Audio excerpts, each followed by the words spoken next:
युधिष्ठिर कहते हैं कि हे महाभाग्यशाली मुनि, हे तपोधन, आपने तो जीवों का भयंकर विनाश देखा है। ये विनाश लीला मैं सुनना चाहता हूँ कि ये विनाश कैसे हुआ, वो आप मुझे बताइए। तो यहाँ पर वो बतलाते हैं कि देखो, जब प्रलय काल नजदीक होता है तब कैलाश में बैठे सनातन देव त्रिलोचन भगवान शंकर के पास सभी ब्रह्मा आदि लोकपाल पहुंचते हैं, वेद पहुंचते हैं, सब स्तुति करते हैं और स्तुति करते हुए मंत्रों से कहते हैं कि प्रभु हे देवेश, युग का 1 सहस्त्र वर्ष व्यतीत हो चुका, 1 सहस्त्र चतुर्युगी बीत चुकी। जो नियम कहा गया ना कि 1 सहस्त्र चतुर्युगी की सृष्टि होती है, तो बोले वो 1 सहस्त्र चतुर्युगी बीत चुकी। हे नाथ, अब प्रलय का काल आ चुका है, अब आप अपनी लीला से जगत का संहार करिए।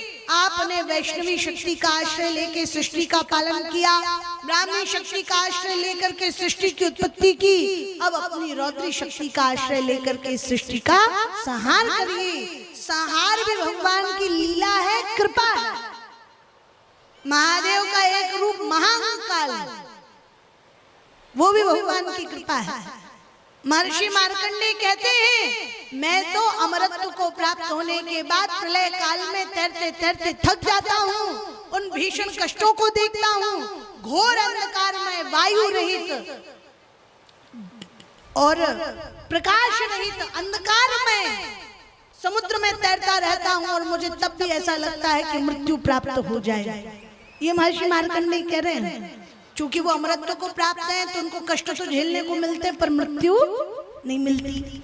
ठीक है, और अब आप लोग देखिए, जब शरीर जर्जर हो जाता है, शरीर में शक्ति नहीं रहती है, अब वो किसी काम का नहीं रहता, तो भगवान ही कृपा करते हुए, अनुग्रह करते हुए मृत्यु रूप में काल बन करके आते हैं। आपका एक देह छूटता है तो फिर दूसरे नवीन देह में आपका प्रवेश होता है जीवात्मा का, और फिर से आप नए देह में आकर के स्वस्थ हो जाते हैं।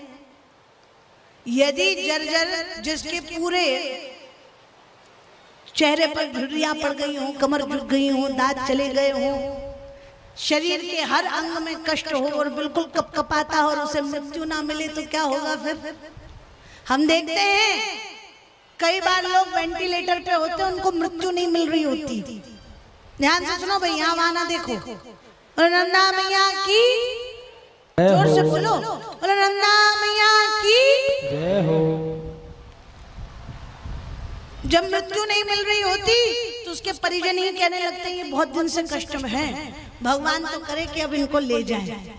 खुद परिजन, बच्चे कहने लग जाएंगे, यदि बच्चे को कष्ट है तो कुछ समय के बाद माता पिता कहने लग जाएंगे, बंधु बांधव कहने लग जाएंगे, अरे ये कष्ट इनका देखा नहीं जाता, अब तो भगवान करे कि इनको ले जाए। आपके अपने परिजन आपकी मृत्यु की कामना करने लगते हैं। तो ये मृत्यु भी भगवान का अनुग्रह है, काल भी भगवान का अनुग्रह है, उनकी लीला है मानव जीवन के लिए, मनुष्यों के लिए, तो क्या पूरी सृष्टि के लिए भी बहुत जरूरी है। ठीक है ना? तो कहा प्रभु अब आप सृष्टि का संहार करिए, यही सृष्टि के क्रम में उचित है। जब इस प्रकार उनने निवेदन किया तब भगवान रुद्र ने 7 लोकों का भेदन कर भूलोक से ब्रह्मलोक पर्यंत तक ब्रह्मांड को भेद करके अपने सारे गणों को शैव पद पर प्रतिष्ठित कर दिया। जो उनके बहुत ही निकट के होते हैं उन्हें भगवान प्रलय का कष्ट नहीं देना चाहते, तो उन्हें सीधे भूलोक से सप्तम लोक में, आखिरी लोक में, जहाँ ब्रह्म वास करते हैं सदाशिव, आखिरी में, वहां पर शैव पद पर प्रतिष्ठित कर देते हैं। भगवान शंकर को पाकर के फिर वहां सब एक हो जाते हैं, उनमें कोई भेद नहीं रहता, ना सनकादि में, ना ब्रह्मा में, ना विष्णु में, किसी में कोई भेद नहीं होता। भगवान पुरुष और प्रकृति यही ये सारी सृष्टि करते हैं, सदाशिव पुरुष हैं और उनकी जो देवी हैं, उनकी परम आह्लादनी शक्ति उमा वही प्रकृति हैं। तो अब भगवान शिव अपनी शक्ति उमा जो उनके बगल में वाम भाग में बैठी थी, उन देवी से कहते हैं कि देवी अब तुम यह सुंदर सुख और सारे जगत का संहार करने के लिए रौद्र रूप धारण कर लो, विलंब मत करो। ये निर्मल सुंदर रूप त्याग करके भयंकर गणों से युक्त होकर के इस संसार के जीवों का, लोगों का भक्षण करो। अब तुम्हें संहार लीला करनी है। जब तुम संहार लीला करोगी तब मैं भी रुद्र रूप में इस जगत का मर्दन करूंगा और सारे संसार को जल में डुबा दूंगा। तो ये सुन करके उस समय माता कहती हैं कि देखो मैं मातृ रूप में हूँ और माता जीवन दे सकती है, संहार नहीं कर सकती। हे नाथ, आप ही बताइए मैं कैसे संहार करूं? स्त्री भाव में होने के कारण मेरा हृदय दया से द्रवीभूत है। दया करने वाली माता अपने ही बच्चों का भक्षण कैसे करे? मैं कैसे भक्षण करूंगी? मैं संहार नहीं कर पाऊंगी। हे महादेव, ये लीला आप ही करो। जब इस प्रकार भगवती ने शिव जी से ऐसा कहा तो शिव जी क्रुद्ध हो गए और उन्होंने क्रोधित होकर के हुंकार से देवी को धमकाया और फिर उसके बाद अतल क्रोध से पूर्ण नेत्रों से भगवान शिव ने एक शब्द कहा और वो क्या था? ओम हुम फट तुम सह। और जैसे ही ऐसा कहा उसी समय माँ अपना सुंदर रूप छोड़ करके, उमा रूप छोड़कर, गौरी रूप छोड़ करके महाकाली के रूप में, कालरात्रि के रूप में परिवर्तित हो गई। तो महाकाली मैया की। और फिर उसके बाद उन महाकाली ने तत्क्षण रौद्र रूप धारण कर लिया। अब वो हुम उच्चारती हुई अपने पैरों से पादाघात करती हुई पृथ्वी में और दशों दिशाओं में भय उत्पन्न करने लगी। उसके जो नेत्र थे वो बड़े ही विशाल थे, जिनमें भयंकर बिजली चमक रही थी। बिखरे हुए केश, बड़े बड़े नाखून, बड़ी बड़ी दाढ़ें और उसके अलावा इतना विस्तार उन्होंने अपने शरीर का कर लिया कि पूरी सृष्टि को अपने शरीर से ढाक। और उसके बाद में वह अपने कानों में काले सर्पों का कुंडल धारण की हुई, हाथ में दंड ली हुई, व्याघ्र चर्म, गज चर्म को धारण करने के बाद कठोर फुफकार छोड़ती हुई दशों दिशाओं में भ्रमण करने लगी। अपने ओठों को चाटती हुई और साथ में अपने नेत्रों से क्रोधाग्नि को धधकाती हुई माँ जब इस सृष्टि पर प्रलय लीला करने लगी तो चारों तरफ हाहाकार मच गया, क्षोभ पैदा हो गया। उनके पीछे बहुत से भूत गण भी क्रीड़ा करने लगे। उनके पीछे बहुत सारे भूत लंबी लंबी श्वास और कठोर शब्द छोड़ते हुए इस सृष्टि में जीवों को भयभीत करने लगे। माँ भयंकर अट्टहास करने लगी और वह किल किल इस प्रकार का शब्द करते हुए, हा हा इस प्रकार शब्द करते हुए दशों दिशाओं में रुद्र का आनंद बढ़ाते हुए प्रलय लीला करने लगी। चारों तरफ अग्नि बरसने लगी। अकेली मैया ने ही, पहले अकेली थी, फिर 9 रूप लिए, 10 रूप लिए, फिर 64 रूप लिए, फिर 100 रूप लिए, देखते देखते 1000 रूप लिए, देखते देखते लाख और देखते देखते करोड़ों रूपों में मां काली परिवर्तित होकर के सारी सृष्टि का प्रलय करने लगी। बोलो काली मैया की जय हो। अनेक आयुध, अनेक रूप, अनेक बाजों के साथ मैया प्रलय लीला कर रही थी। उनकी दाढ़ें बहुत ही बड़ी थी।